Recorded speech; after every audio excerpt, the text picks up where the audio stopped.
Hello, I'm Bob Allison, WB1 GCM, from the ARRL Laboratory in Newington, Connecticut. And I'm here in San Jose, California, and I'm with Barry Baines at the AMSAT Symposium, current president of AMSAT. Barry Baines is WD4ASW. Thank you very much for joining me here today. Thank you, Bob. Enjoying having you here with us, too. Yeah, it's been very, very interesting, and I've learned an awful lot about amateur satellites here. And hopefully you're learning a little bit about them, too, through some of these videos that we've been shooting. Now, Barry, how did you get interested in ham radio? Let's start there. Well, I had graduated from college in 1975 and was in the Navy, and I was living in Virginia Beach, Virginia. I just gotten married. My wife is the daughter of a ham. Oh, that helps. That helps. And then brownie points. And then when I was in junior high school and college, I knew amateur radio operators as well. Yeah. And then, well, living in Virginia Beach, I was deployed on a ship, but of course the home port was Norfolk. And when I was home in 1977, Heathkit had opened up a store in Virginia Beach. Yay! Enjoyed going over there and actually bought an SB-104 kit. Oh, yes. And built it in our apartment. And figured, well, if I'm going to operate this thing, I better get my license. And the Virginia Beach Amateur Radio Club at the time was offering ham classes. Mm-hmm. So my wife and I both got into the program, and we both took our technician class licenses at the FCC office at the same time. Wow. And subsequently, I got WD4ASW, which was great because here I was on a guided missile destroyer and I had an anti-submarine warfare call. And my wife became WD4ASX. And I subsequently upgraded to a general while still in the Navy so I could operate from ship on voice. Wow. My wife really enjoyed it because she would have the SB-104 on and she could listen to the Maritime Mobile Net. She couldn't transmit, she was a tech. Sure. But she could hear me check in and QSY and then wait for the phone to ring. So that worked out really well. And then I got my advanced and eventually my extra. So I've been a ham since licensed ham since 1977. Very, very good. That's great. And so tell me, did your ham radio career at the time, did it lead to more work in engineering, or did that help your career along at all? Well, it helped me in the Navy because clearly communications is an important aspect of naval service warfare. Yeah. Professionally, it was helpful because, again, knowing a little bit of electronics, communications helped in the business I actually went into, which was the railroad industry. And of course, the railroads have had a long time history of communication, establishing networks throughout the country. So it didn't have a direct impact on my business, but it certainly had a peripheral impact. Helped me to sort of understand better the operating side of the railroad, since communications was such an integral part of what railroads do. Very, very interesting. And how did you find out about amateur satellites? Well, back in the early 80s, I had heard about AMSAT. Yeah. And of course, there have been articles in QST about the early satellites and all of that. And so I joined as a member of AMSAT, I believe it was in 1983, and became a life member. I'm also a life member of the league. Thank you. And made my first amateur satellite contact. I guess I joined in '82 and got my first contact in AO10 in 1983. And from that point on, I was hooked. And early '90s, I ran a digital satellite gateway from Jacksonville, where we had the packet satellites orbiting overhead. Oh, yes. And you can upload and download messages off the satellites. I ran a gateway for doing that. And I got involved as a volunteer within the organization, as an area coordinator, and then became responsible for the field ops organization. I was elected by the membership to the board in 1999. Been on the board since, and then in 2008, the board of directors elected me president. Wow. And I've held that position since 2008. Very, very good. So you must have put in a lot of volunteer hours contributing to satellites in some way. In some way. Of course, my focus has been more on the administration and management of AMSAT. Which is extremely important. But we were building P3D, which became AO40. Yes. And that project started in 1993. I was living in Jacksonville, Florida.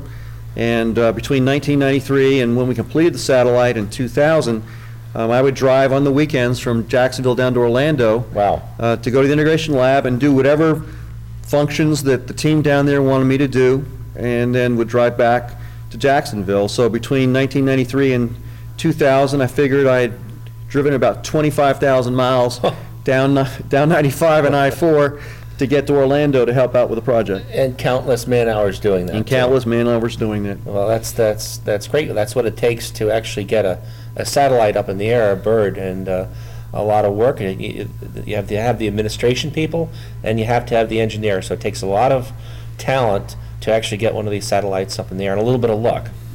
Now, tell me,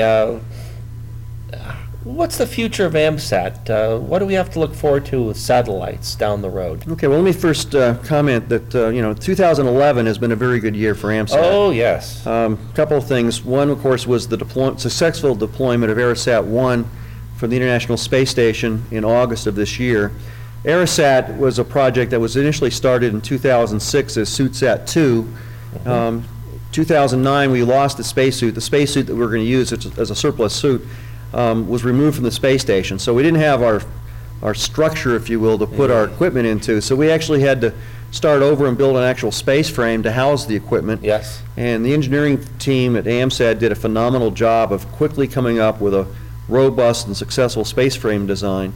And of course, we've completed the satellite in October of 2010. It was shipped to Russia, was uploaded to the space station in January of this year, and finally deployed in August. And so that satellite has been a phenomenal success. It has met all of its technical objectives.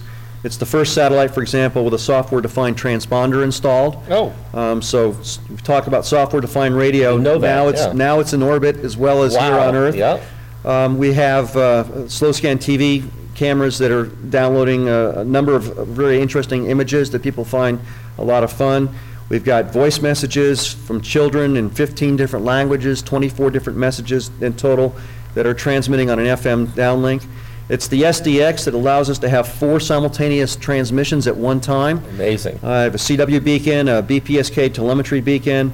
We have the FM downlink, which gives us those voice messages plus voice telemetry and the student greetings. And then, of course, we have a 16 kilohertz wide transponder, 70 centimeter uplink, 2 meter downlink, and all that's possible from one gadget, if you will, with ARRSAT. So a very successful bird. We're very proud of it, and it was a long, difficult road to get it completed, but it's been successfully deployed, and we're very happy for that.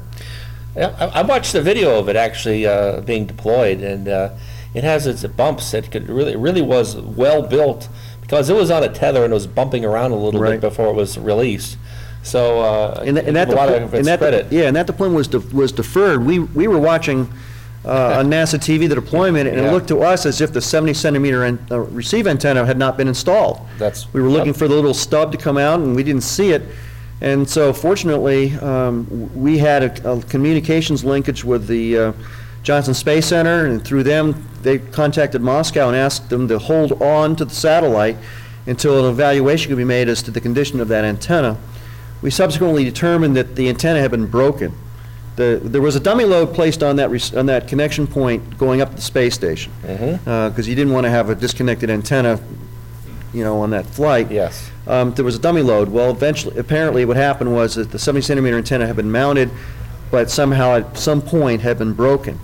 So clearly the only alternative we really had was let it deploy with a broken antenna, but at least we knew now it was not the dummy load that was on the satellite. It was in fact the 70 centimeter antenna. And surprisingly, even with the broken antenna, the satellite is hearing 70 centimeter transmissions to it, so the transponder is being used despite the lack of that whip, and that's certainly fortunate news. Oh, that's great. I've learned so much here over the past 2 days that I can't wait to get home and try some of these things. Honestly, though, we have a lot to look forward to with AMSAT and amateur satellites, and it's probably one of the most exciting things you could do to get kids interested in the classroom, in amateur radio and just communications in general. Well, first of all, I didn't answer your question completely. Well, you had to preface that a little bit. In terms of the future, we're currently now building Fox. It'll be a CubeSat. Yeah. Basically with it's a 4-inch by 4-inch by 4-inch cube. It's basically 1/9 the size of AO51, which was called a microsat. We're going to be, of course, limited with power with that small of surface area for solar cells. But we're planning to build an FM repeater, basically a replacement for AO51, which was deployed in 2004, and we're starting to lose the batteries on it. That's had a lot of use. A lot of use. That's been great. And so we're going to put up Fox as a replacement. We're actually going to put up two versions of Fox. The first one will be a simple repeater. It's designed to be robust. It'll be capable of being heard by the ground user with a standard HT and an arrow antenna. Wow. And it's designed so that when the battery fails, it will be able to bypass the battery and still use the satellite when it's in sunlight. Very good. And of course, we're putting a battery in which we hope to have at least a 5-year life on it. Yeah. And then in the event that the internal housekeeping unit fails, because CPUs do fail over time, it'll be able to operate in what we're calling zombie sat mode. Zombie sat. Zombie That's sat. a great name. Zombie sat meaning that without a brain, it's still going to function. Still going to function. Yeah. So it'll still work as a repeater as long as it has power from the sun. So we're building this thing as a replacement for AO51. Yep. Then we're going to build Fox 2. Fox 2 will be a more robust satellite. It'll have some of the more technically challenging components, such as another software-defined transponder. It'll have deployable solar panels, so we could have more power than you would have just from mounting solar panels on the 6 sides of the satellite. Yes. It'll have an experiment on board as well, so that'll be a much more robust satellite than the Fox 1.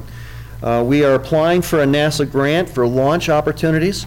If we're granted this grant, then basically NASA will take the responsibility for launching Fox 1. Our application is due this month, and we will hopefully know in January or February of 2012 whether or not we have been awarded that grant. So we're hopeful that we can have the satellite completed by the end of 2012 and potentially launched in 2013 if we can work out the arrangements. That's great. Looks like we have a lot to look forward to. Exactly.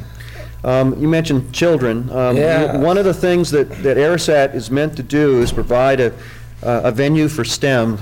That's the educational angle of science, technology, engineering, and mathematics.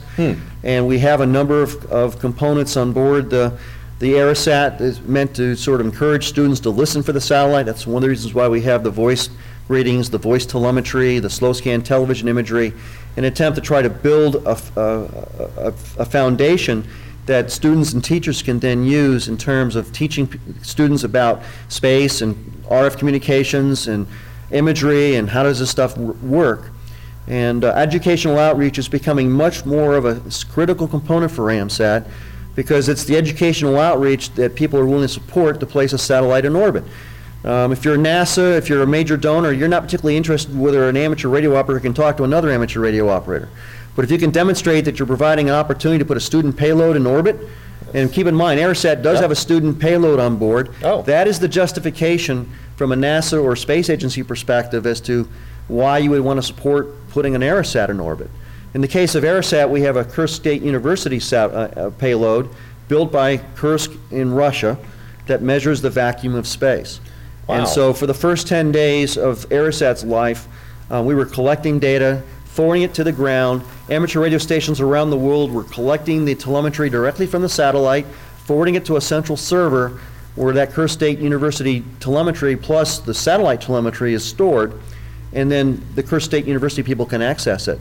Unfortunately, 10 days after the deployment, the Orlan silver zinc battery failed. We knew it was going to fail. It was a battery designed for spacesuit use, not really meant for the application which we had to apply it. But during those 10 days, we collected telemetry. Unfortunately, with the loss of the battery, we lost our ability to collect the telemetry. But the satellite still works in sunlight, but it doesn't work in terms of the needs of the experiment. Okay. But still 10 days of telemetry is Right. it's not bad. And we demonstrated the ability to actually collect And do payload that. telemetry Yep. and make it available. So I'm hopeful that down the road, we will see future opportunities because here's a unique platform that can provide student payloads, a proven mechanism for placing their experiments in orbit. That's terrific. Anything else you'd like to add about AMSAT?